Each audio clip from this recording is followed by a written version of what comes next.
Contemporary മോഡലിലാണ് ഞങ്ങളുടെ വീട് നിർമ്മിച്ചിരിക്കുന്നത്. വീടിൻ്റെ പുറമേ ഉള്ള കാഴ്ചയും വീടിൻ്റെ ലിവിങ് റൂമിൻ്റെ ഹൈലൈറ്റുമാണ് ഞാൻ ഇന്ന് ഈ വീഡിയോയിൽ കാണിച്ചിരിക്കുന്നത്. 3 ഫ്ലോറിലായിട്ടാണ് നമ്മളുടെ വീട് നിർമ്മിച്ചിരിക്കുന്നത്. 3 നിലകളിലുമായിട്ടാണ് ബെഡ്റൂമുകളും കിച്ചണും ഗസ്റ്റ് റൂമും കാർ പാർക്കിങ്ങും ഒക്കെ അറേഞ്ച് ചെയ്തിരിക്കുന്നത്.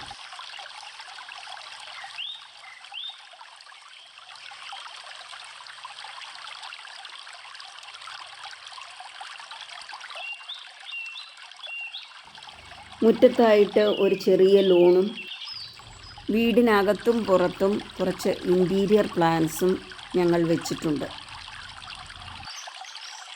വീടിൻ്റെ മെയിൻ വാതിലുകളെല്ലാം വളരെ ക്യൂട്ടായിട്ട് എന്തെങ്കിലും പെക്യൂലിയർ ആയിരിക്കണമെന്ന് ആഗ്രഹിച്ച് തന്നെയാണ് പണിതത്.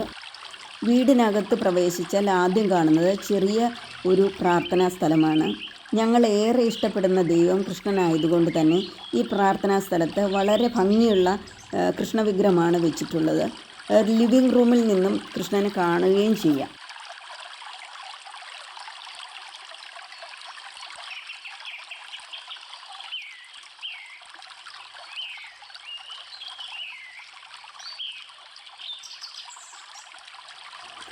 വീട്ടിലെ ലിവിങ് റൂം ഏതൊരാൾക്കും കാം ആൻഡ് ഹാപ്പി ഫീൽ കിട്ടുന്നതാകണമെന്ന് വീട് പ്ലാൻ ചെയ്തപ്പോൾ തന്നെ ആദ്യമേ ഞങ്ങൾ നിശ്ചയിച്ചതാണ്.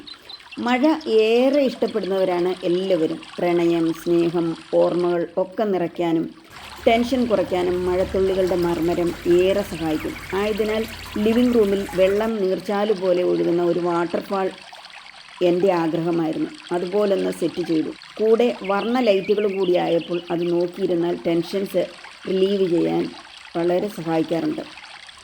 സോഫ തിരഞ്ഞെടുത്തപ്പോഴും കുറച്ച് അധികം ആളുകൾക്ക് ഇരുന്ന് സംസാരിക്കാൻ കഴിയുന്നതാകണമെന്ന് ആഗ്രഹിച്ച് അതുപോലെ ഒന്നാണ് മുകളിലത്തെ നിലയിലും താഴെയും സെറ്റ് ചെയ്തിരിക്കുന്നത്.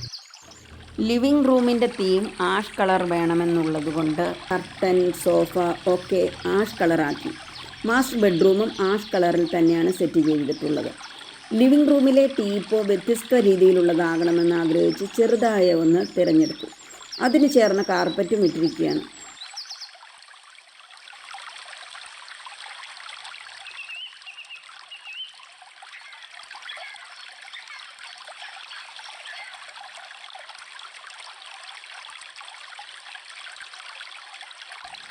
കൂടെ ലൈറ്റിങ്ങും നന്നായി ചെയ്തിട്ടുണ്ട്.